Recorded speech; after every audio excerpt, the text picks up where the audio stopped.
ગુજરાતની જે પબ્લિક છે તેની સાથે મજાક થઈ રહ્યો છે, ભયંકર મજાક થઈ રહ્યો છે. વર્ષોથી જ્યારથી આઝાદી મળી ત્યારથી ગુજરાતમાં દારૂબંધી છે, છતાં પણ જે પૈસાદાર લોકો છે તેમને દારૂ મળી જાય છે, અથવા તો જે લોકો ચાલાકી કરીને અમુક લોકો દારૂ મેળવીને સારો દારૂ પીવે છે, હોસ્પિટલમાં જાય છે, ત્યાં આગળ પૈસા ખવડાવે છે જે તે ડૉક્ટરોને, અને એ લોકો લખી આપે છે કે આમને દારૂની જરૂર છે. મરી જવાનું ફક્ત એને છે કે જે લોકો ગરીબ લોકો છે, વર્ષોથી ગુજરાતમાં દારૂ મળે છે અને નકલી દારૂ જ મળે છે, અને લઠ્ઠાકાંડના ભવ્ય અઢળક કિસ્સાઓ બન્યા છે. તેમાં અત્યારે ભાવનગરમાં જે કિસ્સો બહાર આવ્યો છે દારૂનો, ઇંગ્લિશ દારૂ, નકલી ઇંગ્લિશ દારૂ બની રહ્યો છે. નકલી દેશી દારૂ તો બનતો જ હતો પાવડરથી, હવે નકલી ઇંગ્લિશ દારૂ બી મળે છે. બ્રાન્ડેડ જે દારૂની બોટલો હોય છે તેમાં નકલી દારૂ ભરીને મોકલવામાં આવે છે લોકોને, લોકો પીવે છે બિચારા. આ દારૂબંધીનું નાટક ગુજરાતીમાં બંધ થતું નથી, અને કેમ નથી થતું એ ખબર પડતી નથી. કેમ કોઈ જવાબદારી લેતું નથી? કોઈ અધિકારી કે કોઈ નેતા કેમ જવાબદારી લેવા તૈયાર થતો નથી? તમારે દારૂ ચાલુ જ રાખવો હોય તો સરકારી દારૂના અડ્ડાઓ શરૂ કરો, લોકોને દારૂ આપવાનું શરૂ કરો, તો બિચારા ગરીબ માણસો આ નકલી દારૂ પીને મરી ના જાય. લોકોના મફતિયાઓના ખિસ્સા ભરાઈ રહ્યા છે પૈસાથી. અમુક લોકો હપ્તા લે છે, નેતાઓને બી કદાચ હપ્તા મળતા ન મળતા હોય, હું કોઈ પર આરોપ નથી લગાવતો, પણ પબ્લિક મરી રહી છે એનું શું? આ ગુજરાતની ગરીબ પબ્લિક મરી રહી છે એનું શું? આટલો બધો વિડીયો આવે છે સખત લોકોના કે અલગ અલગ જગ્યાએ દારૂ મળી રહ્યો છે, અને આપણે ફાંકા ફોજદારી કરીએ છીએ કે ના અમારા ગુજરાતમાં દારૂ મળતું નથી. તો તમે કેમ દારૂ બંધ કરાવતા નથી? તમને શું નુકસાન છે દારૂ બંધ કરવાથી?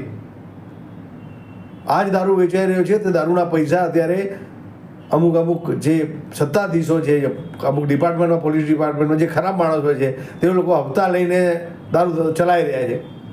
પરંતુ આ જ દારૂ જો સરકારી આપવામાં આવે તો લોકોનું સ્વાસ્થ્ય પણ સારું રહે અને આટલી બધી સમસ્યાઓ નહીં થાય દેશમાં. કેમ સુધરવું નથી? આપણે નથી કાયમી ચોક્કસ રીતે બંધ કરવું, અને નથી એની પર કોઈ કાર્યવાહી કરવી ચાલુ છે. તો ગુજરાતની પબ્લિક તો મરી રહી છે. ગાંધી શું ખાલી ગુજરાતના છે? ગાંધી ખાલી ગુજરાતના, દેશને ગાંધી જોડે કાંઈ લેવા દેવા નહીં, એટલે આખા દેશમાં દારૂ મળે તો ચાલી જાય. આવું કેમ બેવડું વલણ ચાલ્યું છે ખબર પડતી નથી. મારા કેટલાય મિત્રો છે એવા કે જે બિચારા દારૂ પીને દેશી મરી ગયા છે. કેટલાય મારા મિત્રો છે એવા. અને આ દેશની સમસ્યા સૌથી મોટામાં મોટી છે.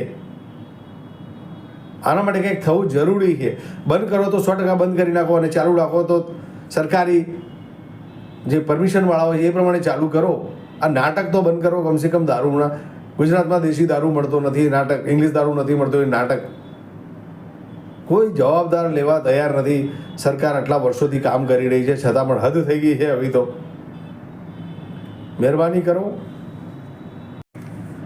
થોડા જ સમય પહેલાં ધારાસભ્ય જિગ્નેશ મેવાણીએ આ દારૂબંધી વિશે ચર્ચાઓ કરી હતી અને બહુ મોટું આંદોલન કર્યું હતું.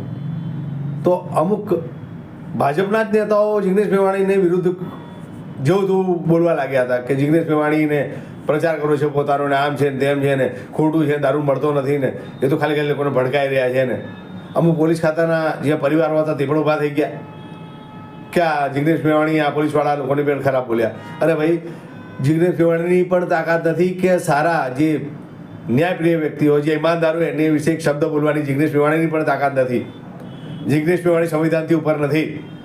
પણ જ્યારે જિગ્નેશ મેવાણી એમ કહ્યું કે નેતાઓ એ લોકો સત્તાધારી જે લોકો દારૂ બંધ કરાવતા નથી ગુજરાતમાં, અને લાખો લોકો મરી રહ્યા છે, અને પોલીસ કર્મીઓ પણ એ લોકો દરેક નહીં, જે લોકો બેઈમાન હોય, જે લોકો હપ્તા લેતા હોય અને દારૂબંધીને સારા પાણી જગ્યાએ દારૂ વેચવા માટે પ્રમોશન કરતા હોય, એના માટે જિગ્નેશ મેવાણી બોલ્યા હતા. અત્યારે ભાવનગરમાં 5 યુવાનો મરી ગયા છે નકલી ઇંગ્લિશ દારૂ પીને. એની જવાબદારી કોણ લેશે? જવાબદાર બનો દોસ્તો. અને આ દેશને તમારા જેવા જે નાગરિકો છે, જે મારા જેવા નાગરિકો છે, તે લોકોની જરૂર છે જે અવાજ ઉઠાવે. નહીં અવાજ ઉઠાવો તો ભવિષ્યમાં તમે પણ મરશો, અને તમારા બાળકો પણ મરશે, અને તમારા સ્નેહીઓ પણ મળશે. અવાજ ઉઠાવો. જય હિન્દ, વંદે માતરમ, ભારત માતા કી જય. મિત્રો, આ વિડીયોને વધારે શેર કરો અને મારા આ ચેનલને ફોલો કરો દોસ્તો. આપણે ભ્રષ્ટાચાર, બેઈમાની, આ બધી વસ્તુઓની વિરુદ્ધ અવાજ ઉઠાવવાનો છે. તો મને ફોલો કરો અને સપોર્ટ કરો અને વિડીયોને શેર કરો દોસ્તો.